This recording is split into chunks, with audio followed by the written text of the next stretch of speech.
Ang magtutudlo nagaingon, hain ang akong lawak, diin adto ako makigsalo uban sa akong mga tinun-an sa pagkaon sa Pasko. Ang pulo nga Pasko o Passover gihisgutan 4 ka beses niini nga mubo nga asoy.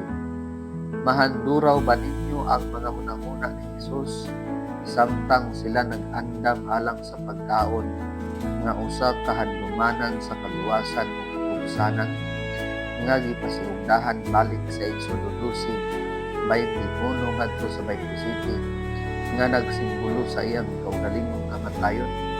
Samtang si Jesus nagtaon, iyang ipasabot sa iyang mga tinun-an na kini nagrepresentar sa iyang lawas ug sa iyang dugo. Kay gikahalad na si Kristo ang atong karnero sa Pasko.